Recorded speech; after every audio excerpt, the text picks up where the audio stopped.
Welcome to episode 5 of Alpha Whisperers Genesis, where we explore the hidden world of the quiet power behind the power, the unseen dynamics shaping leadership and decision-making at the highest levels of business, government, and beyond. I'm Dr. Laura Sicola. And I'm Janet C. Salazar, creator of the Alpha Whisperers brand. Today in episode 5, we're shining a spotlight on the best of the best, whisperers whose relationships with their alphas left an undeniably positive legacy of leadership and impact. And in our last episode, we looked at examples of dark whispers. These are the cautionary tales of what happens when things go wrong. Right.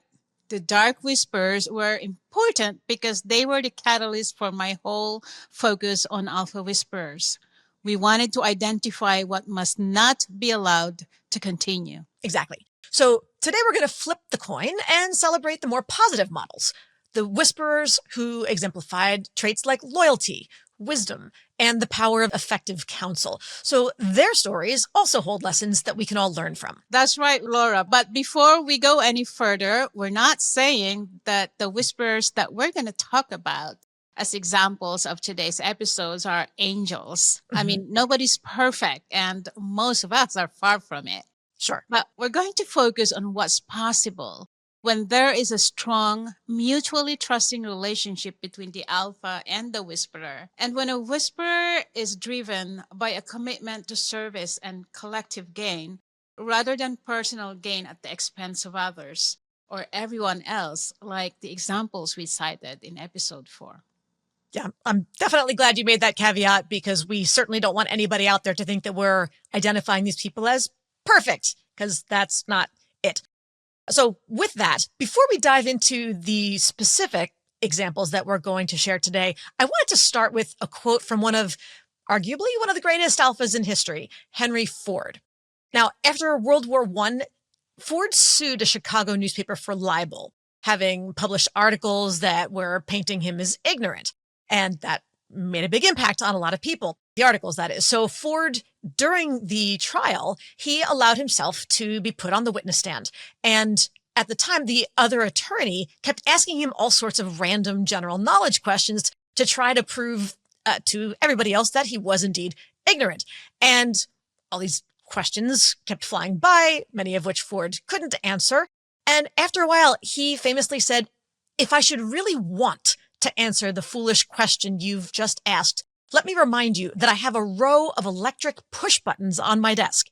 And by pushing the right button, I can summon to my aid men who can answer any question I desire to ask. Now, will you kindly tell me why I should clutter up my mind with general knowledge when I have men around me who can supply any knowledge I require?" And I just think that that's such a powerful example because Ford's words remind us of the value of having the right group of trusted advisors, or alpha whisperers, who can bring their own expertise to the table to complement ours, or whoever the alphas is. People that we can rely on to fill in the gaps, to challenge our assumptions, and to elevate our leadership. That's right. And today we're focusing on 2 very powerful examples of that whisper to alpha dynamic. The first is from politics, a key and somewhat unexpected whisper from Ronald Reagan's presidency. And the second is perhaps the most famous alpha whisperer duo in business history. Okay, so one is going to be politics and one's going to be business. Yes, for business, we're going to look at the key whisperer to businessman, investor, philanthropist, and chairman and CEO of Berkshire Hathaway, who just happens to be worth $147 billion. And we're talking about Warren Buffett. Okay, so we'll look at Reagan's and Buffett's alpha whisperers in particular. Yes. All right, these are going to be some deep dives today. So we'll tell you about who each of these whisperers is in just a second. But before we get there, Janet, let's briefly revisit the essential qualities of a great whisper, a successful whisper, which we talked about back in episode 2. Well, one of these really important key traits is loyalty and discretion. These whisperers prioritize the alpha's mission over their own personal gain. Okay, so first, loyalty and discretion. What's next? The next one is visionary counsel. These whisperers bring strategic insights that complement the alpha's decision-making. And then there's the emotional intelligence, which I pointed out well as a key trait because the whisperers understand the alpha's needs, strengths, and blind spots when they exercise this emotional intelligence. Okay. And then I think the last one I would point out is the complementary strength. The best whisperers counterbalance the alpha, bringing skills and perspectives the leaders might lack. So there's that complementary strength at play. Okay, so loyalty and discretion, visionary counsel, emotional intelligence, and complementary strengths. With Yes. that as our context and a quick mental refresher, let's dive into our first example of the model whisperer today. And that first example, as Janet mentioned, comes from Reagan's White House in the 1980s. And we're talking about none other than his wife, Nancy Reagan, the First Lady. So tell us about Nancy Reagan. Well, she wasn't just the First Lady. She was Ronald Reagan's most trusted confidant and in many ways his ultimate whisperer. It's so funny that we're talking about Nancy Reagan as a whisperer because, and I'm going to date myself a little bit here, but the Reagan presidency, that whole era, that whole 8-year stretch, I was in school. I was a school child. And so I really didn't, follow politics as much. And I think a lot of people out there, a lot of our audience is in our generation, and at least I'll speak for myself, in my generation, we were children during that era. So the only memories that I personally have of Nancy Reagan are just her being, very prim and proper looking in her bow tie suits and those kinds of things. Right. But it was the Just Say No campaign, that was her big project as First Lady, was anti-drug promotion, just say no, Nancy Reagan, just say no. And we used to kind of laugh about it. We, of course, we were 8, 10, 12, 15, whatever we were. Right. So to think that that same person is now going to be looked at as one of the greatest alpha whisperers is just fascinating. So Janet, what made Nancy such an extraordinary whisperer in Reagan's administration? Number one, she saw herself as a spouse and protector first. Makes sense? Her singular focus was on her husband's success and well-being. So you see how so many spouses out there can relate to this, right? We hope so. We want to protect our spouses, me included. And then, of course, her concern is for Ronald Reagan's physical, mental, emotional health. All of the above. Yeah, political health and public image. So it's the two sides, right? Him personally as an individual, physical, mental, emotional health, Exactly. but also, of course, the political health, the public Exactly. image. These two components need to go side by side.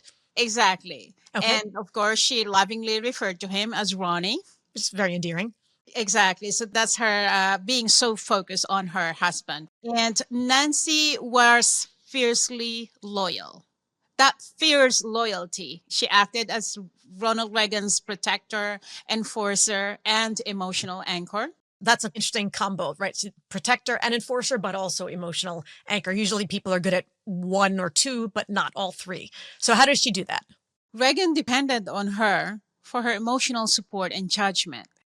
She saw dangers and opportunities he sometimes missed, guiding him toward more measured and thoughtful decisions. Now, behind the scenes, Nancy often stepped in to make tough personal decisions when Reagan couldn't. Just to clarify, that's personnel decisions. Personnel. Got it. Okay. So with regard to staff, go on. People decisions. For example, he didn't like to fire anyone, no matter how badly they screwed up.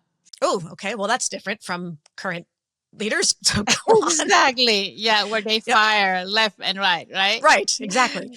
However, in 1980, John Sears was Reagan's campaign strategist when he was running for office. And Sears made this decision to pull Reagan out of the Iowa caucuses, which at the time were not as significant as they are now. Can you imagine a leading political candidate not participating in the Iowa caucuses? Okay, I can imagine that created a little bit of a discussion. Exactly. And since Reagan was already the front runner, Sears thought it would be a waste of time and effort, thinking they were better off focusing on the New Hampshire primaries.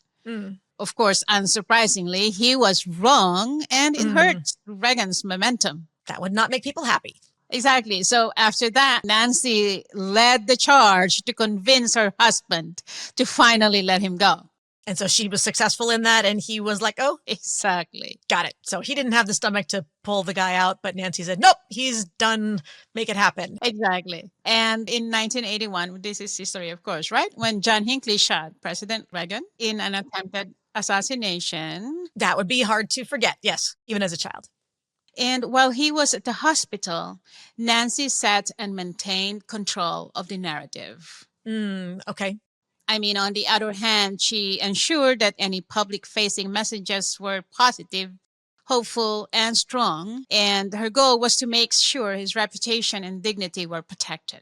You can imagine where that would be both difficult and crucial, right? We have to keep people confident. We have to keep people feeling safe. But at the same time, we need to know what's going on. Exactly. And she was doing all this while she controlled who spoke to her husband and what messages got in and got out, because she didn't want him to hear anything that would cause him extra stress. I believe her entire goal was so he could focus on getting better and back to the White House. So she was controlling communication in both directions, what he was allowed to hear and what other people were allowed to say about him, so that everybody was on message with the same thing and it was favorable and kept public trust strong, sounded like. Exactly, Laura, and that the president will go back to the White House. So that's, as you mentioned before, focusing on his political image and political health and safety, but also not letting him be overwhelmed by everything else he was supposed to be doing in his job. The president's world is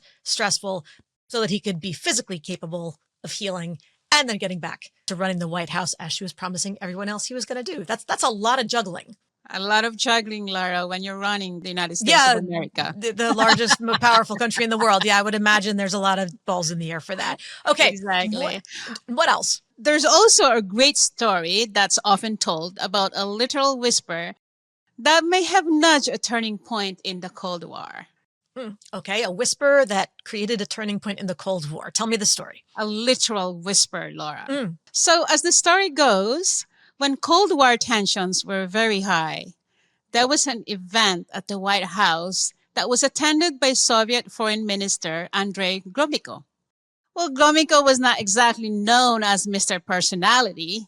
Okay.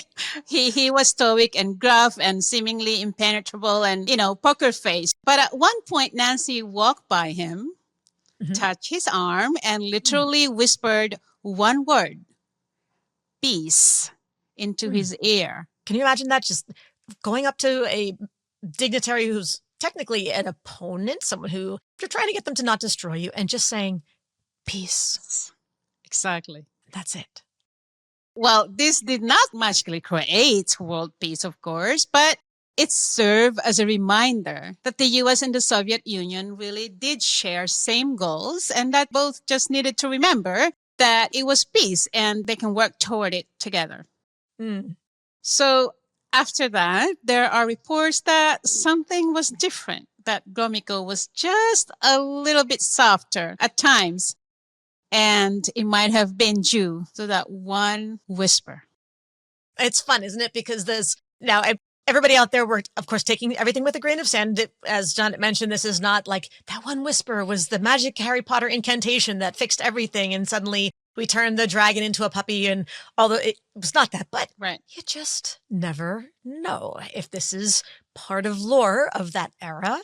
Yeah. Okay, so we talk a lot about the 2 millimeter shift, and that little moment is just a mindset shift of 2 millimeters that makes the ball land in a very, very, very different location in the long run. So it sounds like Nancy Reagan really exemplified the quiet power of the alpha whisperer, somebody who didn't seek the spotlight, but used her influence to strengthen the alpha's leadership stance and protect his legacy. Yes. Very well said, Laura. Yeah. Okay, well, that was fun. Now let's shift from politics to business. And our second example takes us to one of the most iconic Alpha Whisperer partnerships, as Janet alluded to earlier. And this also influenced how we invest. It transformed the lens of investment forever. And that is the relationship between Warren Buffett and Charlie Munger. So, Janet, what makes their relationship such a powerful example? Oh, I'm very excited about this conversation, Laura, because these two men are probably one of my top superheroes of all time. Wow. Yeah. Can't wait to hear this story. Yes, theirs was a philosophical partnership, for one. Munger's influence changed the way Warren Buffett looked at investing.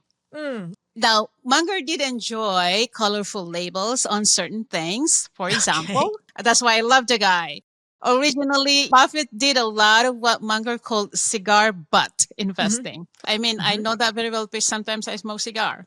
Okay. I can see that. All right. Yeah. So this leftover, just this tiny one, right? Mm, But you could still relight and get a couple of last puffs out of this, right? yes. So that's how Buffett invested, buying Mm. cheap, struggling companies and puffing some new strategies into them to turn them around and make them profitable. Okay, so the short-term focus was like just finding somebody else's old, or maybe your own old cigar butt that wasn't totally done, pick it up and realize I can still squeeze a little more value out of this. So how do I make this last? And he'd find those companies cheap and struggling and realize he could breathe a little bit more life into them and squeeze more profit, but he could buy them cheap because they were in Exactly. trouble. Okay, and Exactly. that was the cigar butt investing that Munger called it. Exactly. Well, knowing Munger, yeah, he persuaded Buffett to focus instead on high quality long term investments like Coca-Cola and C's candies, Mm. which then ultimately became cornerstones of Berkshire Hathaway's success. Going from the short term, let me see what's dying, where I can revive it and get it for cheap and make a quick return. Instead, we're going for these big, huge, already successful companies. And if anybody doesn't know, I think everybody knows Coca-Cola. C's Candies is kind of like a step above to above Hershey's, but below Godiva, arguably, but the really nice chocolate of sorts. Exactly. Very classic, kind of. Yep. And what's kind of funny, Laura, is Munger called this kind of investing, looking for quality ones, the sit on your ass approach, basically. Okay, so he's a poet, clearly. So sit on your ass approach because once you've made the investment, you don't have to do anything. You just sit back and watch the compounding returns grow. Okay, so Munger's got his sit on your ass approach, and that it sounds like that taught Buffett the value of patience. And he already understood the value of compounding returns in general, but looking at it more as a large scale strategy that would serve them better in the long run. Exactly. And also, that is the reason why, up to now, Warren Buffett is foremost known for his value investing. So, another one that I wanted to point out is their complementary strength. And this is very important. On one side, Buffett's key strength was in business fundamentals. Mm-hmm. But Charlie Munger didn't believe that you could truly be successful by looking at anything from just one angle. Okay. He believed in creating what he called mental models. That mental model expanded his perspective by applying concepts from psychology, strategies, physics to economics, mathematics, and ethics in decision making. That's a really, really wide stretch. So we're not just looking at investing from an economics perspective, but it sounds like any kind of problem solving. I mean, if you're pulling from psychology and physics and math and ethics, I'm not sure how you incorporate all of those things into your decisions, but it's got to have an influence and give you more options, which then would allow for more effective, better decisions in the long run. Exactly. And it sounds like with that also is another value that I believe it sounds like they both shared was the commitment to lifelong learning, both individually and from each other, because you can't just happen to know all of those different frameworks if you're not going to keep reading up and studying them. Exactly, Laura. What's really beautiful about the relationship is that both men credit each other with much of their own successes. Oh. So it's a beautiful play. And to me, that reflects a degree of humility and mutual respect that has sustained their partnership and, quite frankly, friendship for 60 years. You could imagine. That's a long time to Yeah. have that kind of a Yeah. relationship with somebody. That's amazing. Yeah. So Buffett and Munger together seem like they're a testament to the power of that complementarity, the strengths, the shared values, and to the extent that a billionaire can be humble, What that means in anybody's room is you can judge for yourself, but that ability to give each other credit and not just say, here's why I'm great, having that humility to keep learning from each other, even at the top. Exactly. Yep. So then, Janet, what can today's alphas and whispers, meaning the whispers and alphas out there, our listeners today, what can we learn from these examples? Well, number one, Laura, and I would reiterate this again, although we've mentioned this in the past, this mutual trust. Successful partnerships are built on a foundation of trust and loyalty. Okay, reinforcing that mutual trust. Okay, what else? And then there is the adaptability and perspective. Like Munger with Buffett, whispers absolutely must bring fresh perspectives and the ability to navigate complexities. Got it. So we can't have the yes men. Exactly. It's very easy as leaders often to get stuck in tunnel vision. We see things only one way, and we need the whisperer to come in and help open our aperture, so to speak. Exactly. Yeah. Otherwise, why the need for a whisperer, right? If the whisperer will be preaching to you in the same choir, so there's no need for that, right? For $5, buy yourself a rubber stamp, and it's a lot easier.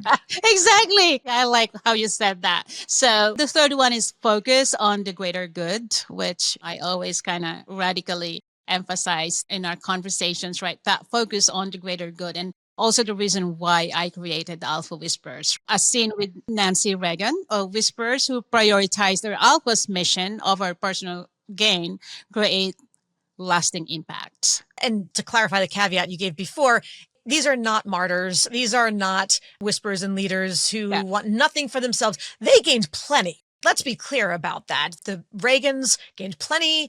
Buffett and Munger gained plenty, but it wasn't about, let me screw everybody else so that I can get ahead for myself. It wasn't every man for himself. And there was no, I'm not using you. I'm not using others. It was, yes, we want to succeed, but hopefully with that perspective that a rising tide lifts all ships. I love that. Perfectly said. Well, this is going to bring us to the closing momentarily of our episode today.